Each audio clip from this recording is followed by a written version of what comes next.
అవుతుంది కిరా ఇంట్లో ఉంటాను నెలకు 5,000 ఇల్లు కిరా అప్పుడు 200 5,000 రేవంత్ రెడ్డి వచ్చినాక పింఛన్లు డబల్ చేస్తా అన్నాడు పింఛన్ లేదు సన్న బియ్యం అన్నారు ఒక్క నెల సన్న బియ్యం ఇచ్చారు ఒక్క నెల దొడ్డు బియ్యం ఇచ్చారు ఒకటే నెల ఇచ్చిరా ఒక్కటే నెల సన్న బియ్యం ఇక మంచిగా ఉన్నాయా మరి అవి సన్నగా దొడ్డుగా నూకలు తెల్లగా ఉన్నాయి నూకలు సగం అటు సగం ఇటు ఇక ఈయన 60,000 ఉన్నాడు పింఛన్ లేదు పాలేదు 65,000 ఉన్నాడు 4,000 ఇస్తాను ఆయనకు నేనే లేదు పింఛన్ లేదు ఏం లేదు ఇక ఇదే 3 కట్టని చెప్తాను గ్యాస్ 500 వస్తుందా 1,900 కడతాను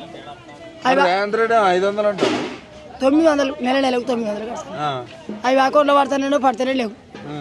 అకౌంట్లో ఇల్లు లేదు వచ్చిన వాళ్ళకి వచ్చినాయి రాని వాళ్ళకి రాను ఇల్లు ఉన్న వాళ్ళకే ఇండ్లు ఇస్తాను సెలక్షన్ చేసి అక్కడెక్కడ చూసి ఇస్తారో మంచిగుండు ఇండ్లు ఉన్న వాళ్ళకి ఇండ్లు వస్తాను ఫ్రీ బస్ ఫ్రీ బస్ ఎందుకు వేసి ఉండాడు ఏం పనికి అయ్యాను మాకేమైనా అవసరం అది నూరే ఎక్కడ 50 పెట్టపోయిండు ఎందుకు వేసి ఉండాలి మిమ్మల్ని కోటీశ్వరాలు ఏం చేసిండు మామూలు ముంచుతాడు తులం బంగారం లేదు పాడు లేదు మాకు ఏం ఎట్లున్నది రేవంత్ రెడ్డి వచ్చినాక ఏం మంచిగా లేదు ఏం మంచిగా కేసీఆర్ మంచిగా ఎందుకట్లా ఆయన మంచిగా చేసిండు అన్నిటికీ నేనేం చేయలేదు